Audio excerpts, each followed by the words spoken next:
አሐዱ አምላክ አሜን።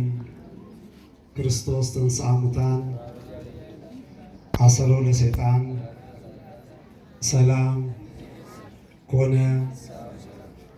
የተከበሩ ጸሐፌ ትእዛዝ መምህር ሞገስ የዚህ የታላቁ ደብር ዋና ጸሐፊ፣ ሊቃውንተ ቤተ ክርስቲያን፣ ካህናት፣ አባቶች፣ ወንድሞች፣ ዲያቆናት፣ ሰባኪያን ወንጌል፣ መምህራን፣ ዘማሪያን፣ የሰንበት ትምህርት ቤት አገልጋዮች እግዚአብሔር አከበራችሁ።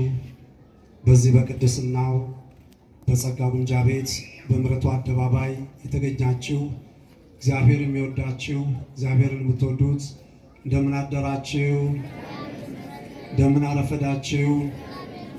እንደምን ቆያችሁ? የአምላካችን የፈጣሪያችን የእግዚአብሔር ስም በፍጥረታት ሁሉ አንደበት ከአጽናፈ ዓለም እስከ አጽናፈ ዓለም የተመሰገነ ይሁን። ያመንክ እንጂ ያላመንክ አትሁን። በዮሐንስ ወንጌል ምዕራፍ 20 ላይ የምናገኘው የዛሬውን ዕለት የሚዋጅ ሰማያዊ የሆነው ድምፁን የምንሰማበት አምላካችን እግዚአብሔር ዳግም በመጀመሪያ ለ10 ሐዋርያት ትንሣኤውን ገልጾላቸው የትንሣኤው ጌታ የትንሣኤው ፊት አውራሪ እንደገናም በሳምንቱ ለ11 ሐዋርያት ቅዱስ ቶማስን ጨምሮ ትንሣኤውን በመግለጹ ዳግም ጌታ ትንሣኤውን የገለጸበትን ዕለት የምናከብርበት ዕለት ነው። እንደገናም የዓለም የድህነት መሰረት ለቃል መውረድ ለሥጋ እርገት ምክንያት የሆነች አምላካችን እግዚአብሔርን ያየንባት ያለ እሷ ያለ ድንግል ማርያም ክርስቶስ ያለ ክርስቶስ ክርስትናን መናገርም ማመንም ይከብዳልና የእመቤታችን ልደቷን የምናከብርበት ዕለት ነው። ለዚህ ዕለት ያደረሰን አምላካችን እግዚአብሔር ስሙ የተመሰገነ ይሁን። እችን ዕለት አስበን ወይም ደግሞ ቀምረን ሳይሆን እግዚአብሔር በፈቃዱ ያደረገው ስለሆነ እኛ ለእሱ የምንሰጠው ምንም የለንም ከምስጋና ውጪ። ወደ ኋላ መለስ ስንል ከዚህ የመጀመሪያው ከትንሣኤ ሌሊት 1 ሰዓት ወይም ከቅዳሴ ውጭ ጀምሮ ያሉትን 8 ዕለታት እያንዳንዳቸው የፋሲካ ምስጢር ከግብፅ ወደ ፍልስጤም ከሲኦል ወደ ገነት የመሻገር ማለፍን የሚያሳይ ነው። በኦሪት ዘጸአት ምዕራፍ 12 ቁጥር 6 ላይ እስራኤላውያን በዚያ በነበሩበት የባርነት ዘመን የ430 ዓመት የባርነት ዘመን በ5500 ዓመተ ዓለም የሚታይና በዚያን ጊዜ እግዚአብሔር ትእዛዙን ሰጥቷቸው ሕጉን እንዲያከብሩ ኦሪት ዘዳግም ምዕራፍ 16 ቁጥር 2 ላይ ቃሉ እንደሚነግረን ለፋሲካ የሚታረደውን በግ ራሱ ፋሲካ ተብሎ እንደሚጠራና ይህንን በዓል የሚያከብሩበትን ምስጢር ይነግረናል። ከዚህ ከቅዳሴው ከሌሊት ከትንሣኤው ቀጥሎ ከ1 ሰዓት ጀምሮ ከቅዳሴው ውጪ 8 ዕለት ራሱን የቻለ ትርጉም አለው። ሰኞን ማይዶት ወይም ጸአተ ሲኦል ይባላል። ነፍሳት ከሲኦል የወጡበት ከሞት ወደ ሕይወት የተሻጋገሩበትን የፋሲካም ትርጉም ይሄ ነው። ፋሲካ ማለት ማለፍ ማለት ነው። መጽሐፍ ቅዱስ አምላካችን እግዚአብሔር ለነቢዩ ለሙሴ እንደነገረው በዚህ በእስራኤላውያን በቤታቸው ላይ በዚያ መቃኑ ላይ በሩ ላይ በግ አርደው ደሙ እንዲቀቡት አዟቸዋል። የሚገርማችሁ ይሄ በግ ቀንዱ ያልከረከረ የእግሩ ጥፍር ያልዘረዘረና እንደገና ጠጉሩ ያላረረ ዓመት በግ ነው። ምክንያት አለው፣ ትርጉም አለው፣ ምስጢር አለው። እንግዲህ ይሄም የሆነበት አንዱ ምክንያት በጭንቅላቱ ትዕቢት በእጁ በደል ሁለንተናው ላይ ምንም ነውር ያልተገኘበት በባህሪው ቅዱስ የሆነው አምላካችን እግዚአብሔር በዮሐንስ ወንጌል ምዕራፍ 1 ቁጥር 29 ላይ የሰዎችን ኃጢአት የሚያስተሰርይ የእግዚአብሔር በግ የተባለው ያንን ምሳሌ ለማሳየት ነው። ያንን የቀቡትን በግብፅ ምድር ሳሉ የተላከው መልአክ በዚያ መቃኑ ላይ በሩ ላይ ደሙን ቀብተው ደሙ ያለበትን እንዳይቀስፍ ታዟል። ያንን ያልፋል። አስብ ወገኖቼ፣ ልክ የታዘዙትን ሲፈጽሙ በግብፃውያን ላይ ደግሞ ሞተ በኩር የመጀመሪያ ከቤቱ የመጀመሪያ የሆነውን የሚቀስፍ የሚገል የነበረው ያን ትእዛዝ የተሰጠው ለእስራኤላውያን ነው። ትእዛዙን የፈጸሙት እነሱ ናቸው። ትእዛዙን ባልፈጸሙት ላይ ግን ደሙን ባልቀቡት ላይ ከቤታቸው የመጀመሪያውን ይገል ነበር። ካለበለዚያ ትእዛዙን የፈጸሙትን ያልፋል። ፋሲካ ማለት ማለፍ ማለት ነው። አልፎ ይሄዳል። ይህን ለማሰብ ሰኞን ማዕዶት ወይም ጸአተ ክርስቶስ ተብሎ ይጠራል። ማክሰኞ የቅዱስ ቶማስ ታሪክ ይነገራል። ዛሬም ትልቁ ምስጢር ዳግም ጌታችን ትንሣኤውን የገለጸው ለቅዱስ ቶማስ ነው። ቅዱስ ቶማስ በአረማይክኛ ዲዲሞስ ይሉታል። በአረማይክኛ በግሪክ ደግሞ መንታ ማለት ነው። የስሙ ትርጉም በዮሐንስ ወንጌል ምዕራፍ 20 ቁጥር 24 ላይ ነው። እንግዲህ ቅዱስ ቶማስ ላይ ድፍረትን የሚያስከትል መጠራጠር፣ እንደገናም አለማስተዋል እናያለን። ለዚህም ነው ጥያቄው የቀረበው። በኋላ ግን የጌታን ገበ መለኮቱን ዳሶ ወደ ሔዋንነት የቀረበችው ያቺ አምላክን የዳሰሰች እጁ ወደ እምነት አድርሶት ጌታዬም አምላኬም ብሎ ጌትነቱን በለበሰው ሥጋ አምላክነቱን ደግሞ እጁ ተኮማትራ መለኮትን ነክታለችና የሚገርማችሁ ዛሬ በፋርስና በህንድ ወንጌል እንዳስተማረ በህንድ መንበር ላይ ያቺ ገበ መለኮትን የዳሰሰች እጁ በሕያውነት ትገኛለች። ህንዳውያን ከታቦቱ ላይ በመንበሩ ላይ ቁጭ ብላ ያለችው እጁ በየዓመቱ በእመቤታችን በዓል በአስተርዮ ሊያጥኑ ሲገቡ የሚሾመውን ወጥታ ትይዘዋለች። ያቺ ጌታን የዳሰሰች ያመንክ እንጂ አላመንክ አትሁን ብሎ ጌታችን ወደ እምነት የቀየረው አለማስተዋልን፣ ጥርጣሬውን፣ በውስጡ የነበረውን አለማመን ወደ ማመን የለወጠለት ያቺ ግን የዳሰሰች እጁ በሕያውነት አለች። ከዚያም በኋላ ነው ዓመት አገልግሎ ያርፋል። በዓመቱ ደግሞ ትነሳና ያቺ እጅ ተረኛውን ትይዘዋለች ይላል።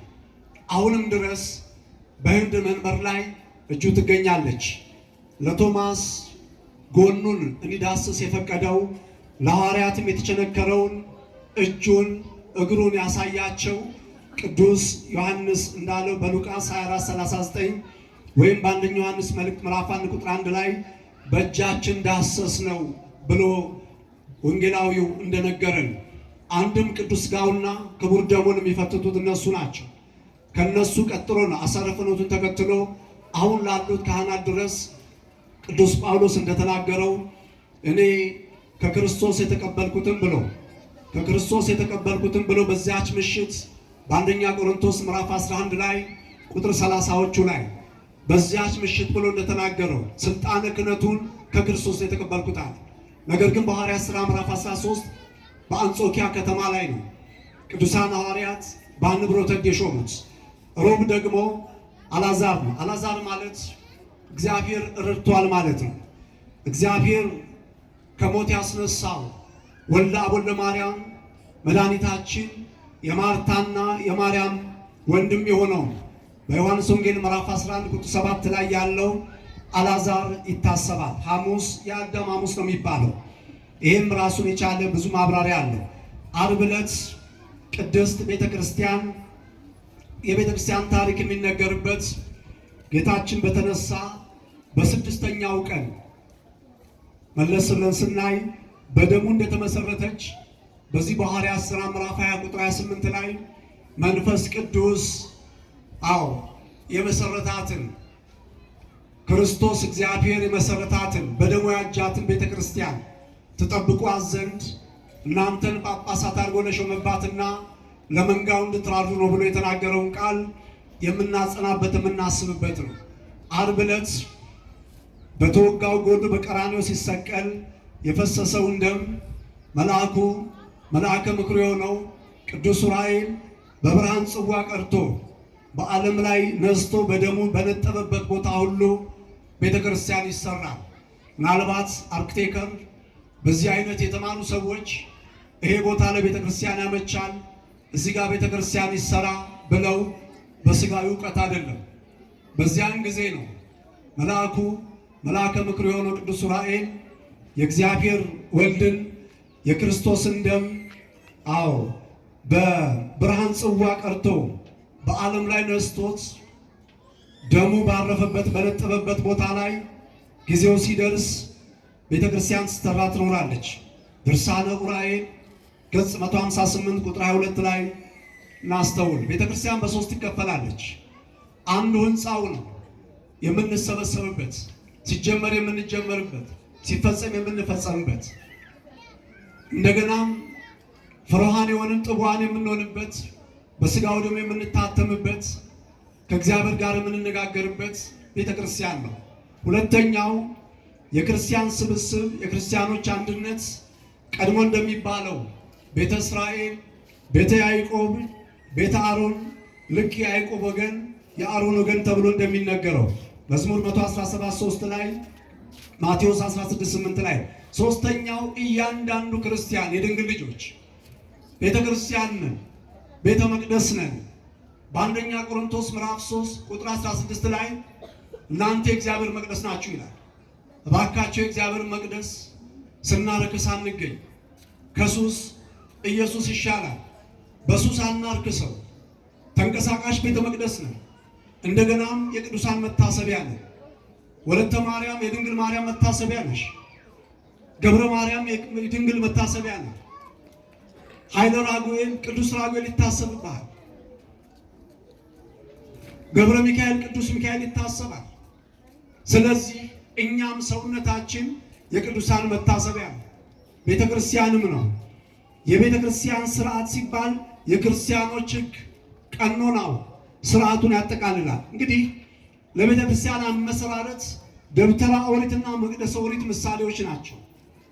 አስቀድሞ በሙሴ ዘመን በደብተራ ኦሪት የነበረውን በንጉሥ ሶሎሞን በመቅደሰ ኦሪት ተተክቷል።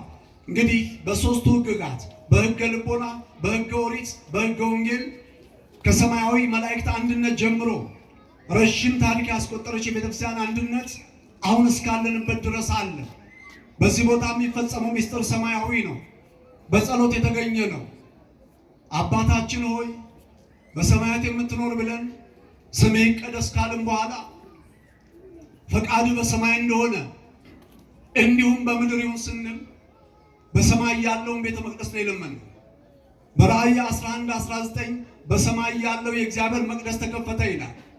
የኪዳኑም ታቦት ታየ ይላል። ያንን ለምነን የሰጠን እግዚአብሔር ፈቃድ በሰማይ እንደሆነ የቤተ መቅደሱ ፈቃድ እንዲሁም በምድር ይሆናል ሰጠን። ስለዚህ ሰማያዊ ነው፣ ስርዓቱም ሰማያዊ ነው። የድንግል ልጆች ይሄን በስፋት ወደፊት መማር ይቻላል። ቅዳሜ ቅዱሳን አንስት የሚታሰቡበት ነው። ጌታችን በተነሳ በሰባተኛው ቀን ቅዱሳን አንስት የጌታን ትንሣኤ ሰብከዋል። ከሁሉ ቀድማ ከሁሉ በፊት መጌዶል ከሚባል ቦታ የመጣችው በታናሽ እህቷ በእህቷ ስትቀና የነበረች 7 መንፈስ የሚፈራረቅባት ማርያም መግደላዊት፣ በመጽሐፍ ቅዱስ በማርያም ስም የተጠሩ 7 አሉ። አሁን እቺ ሴት መንፈሰ ቅን የቅናት መንፈስ ነው መጀመሪያ የገባው። ለሰው ቅን እንጂ ቅን መሆን አያስፈልግም። በመንፈስ ቅዱስ ስለት ከውስጣችን ቆርጠን ማውጣት። እንዳትበድል አትቅና ይላል መዝሙር 36። የበደል መሰረት ቅናት ነው። ሰው ሲቀና ነው አይምሮ የሚበጠበጥ መንፈሱ የሚታወቀው። የሌላውን እድገት የማይፈልገው የሌላውን እህቷን እድገት የማትፈልገው ከፊታችን የቆሙ የሚመስሉን ለመጣል ማንጠቀመው ስልት የለም። የድንግል ልጆች እባካችሁ ከውስጣችን ቅናትን ማውጣት ነው። ከ7 አጋንንት ነፃ ወጣት የዋጃት ላው ላይ ሲመላለስ የነበረው ከግር ጥፍሯ እስከ ራስ ፀጉሯ ላቦራቶሪ ያደረጋትን መንፈስ ወገኖቼ መድኃኔዓለም የነቢያቱን አፍቆት የአባቶች ምኞት መድኃኒታችን ኢየሱስ ክርስቶስ ከዚያ ነፃ ወጣት። እቺ ሴት ወደ መቃብሩ ጋር ለመሄድ ሴትነቷ ራሱ አላገዳት። ጌታ እኮ ሲወለድም ልደቱን ያሳየው ለሴት ለድንግል ሲነሳም መጀመሪያ ትንሣኤውን የገለጸው ለሴት ለማርያም መግደላዊት የመጀመሪያውን ትንሣኤ ማይታ በዮሐንስ ወንጌል ምዕራፍ 20 ላይ ሂጂና ለወንድሞቼ ንገሪ፣ ሂጂና ለወንድሞቼ ንገሪ ሲል እችን ቃል በተዛባ መልኩ ተርጉመው ሴት ልጅ ትስበክ የሚል በዓለማችን እየሰማ ነው። በአንደኛ ቆሮንቶስ ምዕራፍ 14 ቁጥር 34 በሁለተኛ ጢሞቴዎስ ምዕራፍ 1 ላይ ስናይ ሴት ልጅ በወንድ እንድትሰለጥን አልፈቅድም ይላል። ጥያቄ ካላት እቤት ባሏን ትጠይቅ። መድረክ ላይ ማስተማር አይደለም። ይሄ መጽሐፍ ቅዱስ ነው። ከወንድ ተገኝታለችና ባሏን ትጠይቅ። ይሄ የሕግ ተፈጥሮ ጉዳይ አይደለም። በሰለጠነው ዓለም ላይ የሴቶች እኩልነት በሚል ሴት ልጅ መድረክ ላይ አቁሞ ማሰበክ የሰውን አይደለም የእግዚአብሔርን ሕግ መጣስ። ሀገራችንም እቺ ምልክት እየታየች ነው። በንግስ በዓል ውጭ ሰውን ሰብስበው የሚሰብኩ ሴቶች አሉ። ሕዝቅኤል 5 ላይ እግዚአብሔር ሳይነግራቸው ራእይ ያየን የሚሉ ሴቶችን አይቻለሁ ይላል። ስለዚህ ወገኖቼ እባካችሁ ድመት ነብር እስኪሆን አትጠብቁ። በፉጨት የታለፈ ጭብጨባ ነገ በዝምታ የሚታለፍ ጭብጨባ በፉጨት ይተካል። ድመት ነብር ከሆነ በኋላ ድመት ነው ብትሉት አይሰማም። በዝምታ አንለፍ። ቲፎዞ አትሁኑ፣ ደቀ መዝሙሩ። እግዚአብሔር የሚወደው ይሄንን ነው። እቺ ሴት ሂጂ ንገሪ፣ ለወንድሞቼ አውሪ፣ ትንሣኤውን ላመኑት ወንድሞቼ አለ አውጂ አላት። ተነስታ ሄደች። ይሄን ትንሣኤ ለማወጅ ትንሣኤውን ለመንገር ተነስቷል ማለት ጌታ ቀድሞ በሶስተኛው ቀን እነሳለሁ ያለው የትንቢት ቃል ያይተነ ወንጌል ራሱ እኮ ትንቢት ነው። በስሜ ብዙዎች ይመጣሉ ሲል እኮ ትንቢት እየተናገረ ነው። በወንጌል ላይ በሶስተኛው ቀን እንደሚነሳም ነግሮናል። ይሄን ቃል ሰምተው ጸንተው ተዘጋጅተው የጠበቁት ትንሣኤውን ለማየት የመጡ ብዙ ናቸው። የኤማውስ መንገደኞች እዚያ መቃብሩ ጋር ደርሰው መቃብሩ ባዶ ሆኖ አይተው ጌታ እንደተነሳ አምነው ነገር ግን በተስፋ መቁረጥ ሲመለሱ ጌታ ማዕከላቸው ተገኝቶ አለማመናቸውን አስወግዶ ተገልጾላቸው ማርያም መግደላዊት ጌታችንን ፍለጋ ሄዳ ከልብ የሆነ መፈለግ ሳያገኝ አይመለስም። አጠገቧ ቆሟል። ለምን? እግዚአብሔር ከኛ በላይ ለኛ ቅርብ ነው። ከልብ ከፈለግነው አጠገባችን የእምነት ጉዳይ ነው። አጠገቧ ሆኖ ጌታዬን ወስደ እንደሆነ ብላ የሸጎጠቻትን በውድ ዲናር እስከ 300 ዲናር የሚያወጣ ሽቶ ገዝታ ለዚያ ለመቃብሩ ያዘጋጀችው ሽቶ ደብቃ መጣች።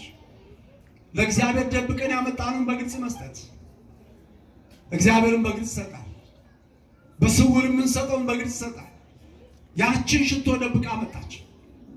አየችው። አይነ ልቦና ግን ተዘግቷል። እግዚአብሔር አይነ ልቦናችን ይክፈትልን ወገኖች። አይነ ስጋ አይደለም፣ አይነ ልቦና ያስፈልጋል። እቺ ሴት በደረጃ ለሚያምኑ ምዕመናን ምሳሌ ናት። በመጀመሪያ በደረጃ ለሚያምኑ በወጣኒነት ሐዋርያትን አየች። በማዕከላዊነት መላእክትን አየች። በፍጹምነት ክርስቶስን አየች። በደረጃ ለሚበቁ በደረጃ ለሚሄዱ ጊዜውን ጠብቀው ለሚበቁ ምዕመናን ምሳሌ ናት። ሐዋርያትን አይታለች። ዛሬ እኛ ስብከታቸውን ቃላቸውን የእግዚአብሔር ቃል የተናገሯችሁን ዋኖቻችሁን አስቡ ነው። እኛ ጋር የደረሰውን እየሰማን እንጂ እቺ ሴት ግን አየቻቸው። በማዕከላዊነት ደግሞ መቃብሩ ጋር ሄዳ አንዱ በግርጌ አንዱ በራስጌ ቅዱሳን መላእክት ነጭ ለብሰው እዚያ መጽሐፈ መክብብ ምዕራፍ 9 ሁልጊዜ ልብሳችሁ ነጭ ይላል። የትንሣኤ ምልክት ነጭ ለብሰው አየቻቸው። አሁን ጠየቀች። ጌታዬን ወስደው እንደሆነ አይታችሁት እንደሆነ አንድም የኛ ጌታ የሚወሰድ አይደለም። በውስጧም የእውቀት ማነሱ ጥርጣሬው እንዳለ ሆኖ መንፈሳ ደግሞ ድፍረቷ ሴትነቷ ሳያገዳት መቃብሩ ጋር መሄዷ በብዙዎቻችን ይንጸባረቃል። እባካችሁ ግማሽ ታቦት ግማሽ ጣዖት ጥሩ አይደለም። ፍጹም ለእግዚአብሔር የሚገዛ ሰውነት መያዝ ያስፈልጋል። እንደ ስስት ቆዳ መቀየር አያስፈልግም። መጽናት ነው። የውሃ ጠብታ ድንጋይ ይበሳል። አየች በማዕከላዊነት መላእክት ዞር ስትል ያ የጠበቀችው ተስፋ ያደረገችው በሌሊት ሴትነቷ ሳግዳት የመጣችለት መድኃኔዓለም ቆሞ አየችው። እግዚአብሔር የተመሰገነ ይሁን። ክርስቶስን አየችው መድኃኒታችን ግን አይነ ልቦና አልተከፈተም። ጌታዬን ወስደ እንደሆነ እባክህ ስጠኝ አለችው። ራሱን ጠየቀችው። ራሱን አማከረችው። ወስደ እንደሆነ ስጠኝ አለችው። በዚህን ጊዜ አየ ምኗን? ልቧን። ሰው ፊትን ያህል እግዚአብሔር ልብን ያህል። አንደኛ ሳሙኤል ምዕራፍ 16 ቁጥር 7 ሰው ፊትን ነው የሚያየው። የፊታችንን ቆዳ እንቅስቃሴ ነው የሚያየው። እግዚአብሔር ግን ልብን ያህል አየና ከልቧን የፈለገችው። ከልብ የሆነ መፈለግ ሳያገኝ አይመለስም። በኋላ ምን አላት? በስሟ ጠራት። እኛንም በስማችን ይጥራን መድኃኔዓለም። ወገኖቼ በስሟ ጠራት። ማርያም አላት። አቤት ከጌታ አቤት ከእሷ አንደበት ስማችንን ስንሰማው በዮሐንስ ወንጌል ምዕራፍ 10 በጎቼን አውቃቸዋለሁ አለ። በስማችን የሚያውቀን ዞር አለች። ረቡኒ መምህር ሆይ አንተ ነህ ብላ ጌታ መሆኑን አወቀች። አይነ ልቦና ተከፈተ። መድኃኔዓለምን አየችው። ወገኖቼ ጌታን አየችው። እግሩ ስር ተንበረከከች። እግሩ ስር ተደፋች። አመነች፣ አየችው። አዎ አንድም በተዘጋ ቤት በሉቃስ 24:34 በራቸውን ዘግተው ቀድሞ ትንሣኤውን ለ10 ሐዋርያት የገለጸ ጌታ ካላየው አላምንም፣ ካልዳሰስኩ አላምንም፣ ካላየው አላምንም የሚለው ለዚህ ለማያምነው ትውልድ ምሳሌ ሆነው ዛሬ በእያንዳንዱ ነገር ላይ ጥርጣሬ አንካሳ ልባችን ይዘን መተን እንኳን አምነን ይደረግልኛል ይሆንልኛል ብለን አምነን መሄድ እንደሚገባን ትምህርትም ይሆነን ተነሳ ጌታ። ፊት አውራሪው የትንሣኤው ተነሳ። የትንሣኤው ጌታ ተነስቷል። አላምንም አለ ቅዱስ ቶማስ። አላምንም አለ። ዳግም በዛሬው ዕለት በራቸውን ዘግተው ለ11 ሐዋርያት በተዘጋ ቤት በዝግ በር ክፈቱልኝ ሳይል እንደ ፍጡር ሳያንኳኳ ወገኔ ለአእምሯችን የሚደንቅ ሚስጥር ዓለም አላወቀው። ሰላም ለእናንተ ይሁን ብሎ ሲገባ በግድግዳው ደነገጡ። በራቸውን ዘግተዋል። በሩ ቁልፍ ነው። ዛሬ እኮ ብዙዎቻችን ልባችን ተዘግቷል። ዛሬ እኮ የልባችን በር ቁልፍ ተደርጓል። ለዚህ እኮ ነው በሽታው የሰለጠነብን። ለዚህ እኮ ነው አለማመኑ የበዛብን። ለዚህ እኮ ነው እርስ በርስ መጨካከኑ የበዛብን። ዛሬ ብዙዎቻችን ልብ ተዘግቷል። ኧረ እባካችሁ በጌታ ጥምቀት በማቴዎስ ወንጌል ምዕራፍ 3 ቁጥር 16 ሰማያት ተከፈቱ ይላል። የእኛ ልብ መቼ ነው የሚከፈተው? ልባችን ለበጎ ነገር መቼ ነው የሚከፈተው? ለንስሐ መቼ ነው የሚከፈተው? ለመልካም ነገር መቼ ነው የሚከፈተው? ወንድም ወንድሙን ለመውደድ ከማሳደድ ባልሆነ ምክንያት ወንድምቶችን ከማሳደድ የምንወጣው መቼ ነው? ይሄን ነው እግዚአብሔር ከኛ የሚፈልገው። ዘምረን አጨብጭበን በዓላት በመጡ ቁጥር ውድ በዓል ዛሬ ትንሣኤ ከ9ቱ አበይት በዓላት ትልቁ በዓል ነው። አንኳር ነው። የጌታ ትንሣኤ የሚተካው ነገር የለም። በዚህ ጊዜ ልባችን ያልተከፈተ መቼ ይከፈታል? ተዘግቷል በሩ። የተዘጋን ነገር መክፈት ይችላል መድኃኔዓለም። የተዘጋን ነገር ከፍቶ መግባት ይችላል። ሰላም ለእናንተ ይሁን ብሎ ዘግተው የያዙትን በር በሚጠብቁ ሳይሆን በበር ሲጠብቁ መድኃኔዓለም በግርግዳው ገባ። የድንግል ልጅ ወገኖቼ እነሱ በበር ነው የሚጠብቁት፣ መድኃኔዓለም በግርግዳው።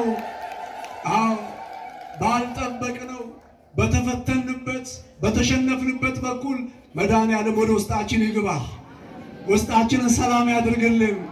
ባልጠበቁት መጣ። ሰላም ለእናንተ ይሁን ብሎ ገባ። በዚህ ጊዜ ደነገጡ። መንፈስ ነው መንፈስ ነው መንፈስ ነው አሉ። መንፈስ ነው አሉ።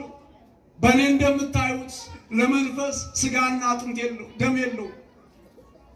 በል እንደምታዩት ኑ ጋበዛቸው። ኑ እኮ ነው የሚለው። ኑ ዳሱኝ፣ ኑ ንኩኝ፣ እኔ እንደሆንኩ መኑ። ይኸው የተወጋው ጎኔ ለእናንተ፣ ይኸው የተቸነከረው እጄ። ሳዶር፣ አላዶር፣ ዳናት፣ አዴራ ሮዳስ በተባሉት ምስማሮች ችንካሮች የተነከረው እጄን እዩ። እኔ ነኝ። አዎ ቅዱሳን ሐዋርያት ጌታን ጠርተው ይሰብካሉ። እሱ ግን በስሙ እኔ እያለ ነው። ምን ይሳነዋል? ክብር ይግባውና ወገኖቼ እኔ ነኝ አላቸው። ግራ አትጋቡ፣ አትጨነቁ። እኔ ነኝ በሦስተኛው ቀን እነሳለሁ ያልኩት፣ መቃብሩን ባዶ ያደረግኩት። ዛሬ ዓለም ነገሥታት ታሪካቸው ሲወለዱ ይጀምራል፣ ሲሞቱ ያበቃል። የእኛ ጌታ ግን ሲሞት ነው የተጀመረው። ይነሳል ብለው ተፈርቶ መቃብር ጋር ዘበኛ የቆመለት የለም። መቃብር ጋር ዘብ የቆመው የእኛ ጌታ ጋር ነው። ለስካስ ትንሣኤውን ለማስተባበል ገንዘብ ተመድቧል። ለዘበኞቹ ገንዘብ ተሰጥቷል። አልተነሳም በሉ ዋሹ። ተመልከቱ። በዚህች እምነት ፈተናው ድሮ እኮ ነው የጀመረው። ዛሬ ምን ይደንቃል? ምን ይደንቃል? ዛሬ አንገት ላይ ማህተም አለ ብሎ ፈተና ቢያመጣ ምን ይደንቃል? መምህራችን የነቢያቱን አፍቆት የአባቶች ምኞት ሁሉ ጥሩ ነው ሁሉ አይጠቅምም ካለ ምን ይደንቀናል? የድንግል ልጆች። ስለዚህ መዘጋጀት እኮ ተዘጋጅተን መጠበቅን። ዓለም ከኛ የምትፈልገው ምንድን ነው? ገንዘብ መድባ ትንሣኤውን ለማስተባበል ለዘበኞቹ ገንዘብ ሰጥታ አልተነሳም በሉ ብላ። ተመልከት። ዓለም እኮ የምትፈራቸው የዓለምን ታሪክ የለወጡ በዓለም የሚፈሩም አምባገነንም ይሆኑ ጥሩ መሪዎችም ይሆኑ ሲወለዱ ታሪካቸው ይጻፋል። እንደ ዊንስተን ቸርችል ትልቅ መጽሐፍ የጻፈላቸው እሳቸው ናቸው። በችግር ጊዜ በሁለተኛው ዓለም ጦርነት የነበሩት የእንግሊዝ መሪ ሲሞቱ ግን ያበቃል። በጣም ብዙ የሚፈሩ መሪዎች ሲሞቱ አብሮ መፈራታቸው ያበቃል። የእኛ ጌታ ግን ሲሞት ፈሩት። ታሪኩ ሲሞት ተጀመረ። ፈርተውት መቃብሩ ጋር ዘባ ቆሙ። ይነሳል ብለው ፈርተው፣ ግን ትንሣኤውን ማስተባበል አይቻልም። ምንም ነገር ቢያቆሙ አይቻልም። ለምን? እንደተናገረው ተነስቷል። እነሳለሁ አለ፣ ተነሳ። ምን አድርጎ? ሞትን ድል አድርጎ። ስለዚህ ወገኖች ከሊቅ እስከ ደቂቅ ካለቃ እስከ ምንዝር ለምን ትፈራላችሁ ሞትን? ሞት እኮ ቪዛ ነው፣ ወደ እግዚአብሔር መሄጃ ነው። ሞት ይዞ አያስቀረንም። አበቃ። ማን ስለተነሳ? ጌታ ስለተነሳ። ዕብራውያን ምዕራፍ 4 ቁጥር 3 እኛም ወደ ረፍታችን እንነሳለን። እኛም እሱ እንደተነሳ እኛም እንነሳለን፣ የእግዚአብሔር መንግስት እንወርሳለን። እግዚአብሔር ለዛ ያበቃናል። የድንግል ልጆች አትጠራጠሩ፣ እንበቃለን። ሳያጠራን እንዳይጠራን አምላካችን እግዚአብሔር የተመሰገነው እንበቃለን። ደግሞ ምንም አያነጋግር። ይህን እየተጨነቅን ለየት ተቀን እየመጣን ከልብ ፈልገን እየደረስን እንደ ኃጢአት እንደ በደላችን አይደለም፣ እንደ ምሕረቱ መጠን ይመረናል። አሁን የተዘጋውን ነው ከፍቶ የገባው መንፈስ ነው አለ። ኧረ እኔ ነኝ ኑ ዳሱ፣ እንደውም የሚበላ አምጡ አላቸው። መንፈስ አይበላ፣ አምጡ የሚበላ አምጡ አላቸው። የሚገርማችሁ ቅዱሳን ሐዋርያት በር ዘግተው በነበሩ ጊዜ ለ10 ተገልጸው አምነውት በሳምንቱ ለ11 ሐዋርያት የመጣበት ዳግም በዛሬው ዕለት የሚጠራጠር ሰው እንዳይኖር እኮ ነው። የድንግል ልጆች ለአንድ ነፍስ ጨንቋል። እሱ ማን ተጠራጥሯል? ቅዱስ ቶማስ የህንድና የፋርሱ ሐዋርያ ቶማስ በርሴ እንደተነሳሁት ያመንክ እንጂ ያላመንክ አትሁን ና ቶማስ አለ። ለይቶ እኮ ከነሱ መካከል ቅዱስ ቶማስ ሲናገር፣ በርቶሎሜዎስ ሲናገር፣ ማቴዎስ ሲናገር በምን ያውቃል? እኛ ግን ጌታ ነው ሁሉን ያውቃል፣ ልብን ይመረምራል። ስለዚህ ክፉ አትናገሩ፣ ሐሜታ አርግብኝ ብላችሁ አትሙ፣ ሞት ወቃሽ አርገኝ ብላችሁ አትውቀሱ። የልብን ያውቃል የድንግል ልጅ። ና ቶማስ አለው። ቶማስ ግን የተጠራጠረው ጌታ ባልነበረበት ዘመን ነው። ና ቶማስ ና ተጠራጥረሃል፣ ካላየው አላምንም ብለሃል። ይሄው ቶማስ በጠባብ ደረት በአጭር ቁመት ተወስኜ ዓለምን ያዳንኩት ከሞት የተነሳሁት ሙስና መቃብርን ክፈቱልኝ ሳልል የተነሳሁት ገንዘብ ቢመደብም ትንሣኤን ለማስተባበል ሞትን ዳርግ የተነሳሁት እኔ ነኝ አለው። መድኃኔዓለም ገለጸለት ለሱ ወገኖቼ፣ ለቶማስ ታየ ገለጸለት። ና ንካኝ አለው። ችን እንገራችሁና ላብቃ። ና ዳሰኝ አለው። ወዲያው ቀረበ፣ ነካ፣ እጁ ተኮማተረ። ጌታዬ በለበሰው ሥጋ አምላኬ መለኮትን ነክቶ እጁ ስለተኮማተረች ያቺ ገቦ መለኮት የነካች ያቺ መለኮት የዳሰሰች እጁ የድንግል ልጅ ሕያዊት ሆና ዛሬ በህንድ መንበር ላይ እውነት እኮ ነው የምነግራችሁ። ያቺ እጁ በህንድ መንበር ላይ ቁጭ ብላለች። በየዓመቱ ሊያጥሩ የሚገቡትን አባቶች ተነስታ እጁ ተረኛ አንተ ነህ ብላ ትይዘዋለች። በዓመቱ ያቺ እጅ የነካችው በተራ ተመልከቱ። አቤት ቅዱሳን በእኔ የሚያምን ቢሞት እንኳን ሕያው ነው አለ። አዎ እንደገና እንደው ሰብከው ሳይሆን ነግሬያችሁ ብቻ አላበቃም። ማህበራዊ ጉዳይ አለ፣ በዓል ነው። ዛሬ ደግሞ የዓለም ድህነት መሰረት የጣለበት የበጎ ነገር ጅማሬ የሆነበት የዓለሙ መድን ወደ ዓለም ለመምጣት እዚያ ሲሰደድ ቅዱስ ያዕቆብ ተነስቶ ሲሄድ ዘፍጥረት 28:17 ላይ መንገድ ላይ ደግሞ ተኛ። ሲተኛ ህልም አየ። ዛሬ እኮ ህልማችን እኮ እኛ ሰቀቀን ሆኗል። ጸሎት አናረግ፣ ዓለም ራሱ ያለችው ጭንቅ ላይ መልካም ህልም ለማየት ህልም ከስራ ብዛት ይታያል። መክብብ 5:4 ላይ አሁን በህልሙ መሰላል ተዘርግቶ አየ። ያቺ መሰላል ከምድር ሰማይ ተዘርግታለች። መላእክት ይወጣሉ፣ መላእክት ይወርዳሉ። ሰውና እግዚአብሔር ተጣልቷል። መላእክትና ሰዎች ተራርቀዋል። ምህረት የለም። ሰማይና ምድር ተራርቀዋል። በዚያን ጊዜ ቅዱስ ያዕቆብ ደነገጠ። በህልሙ እኮ መላእክት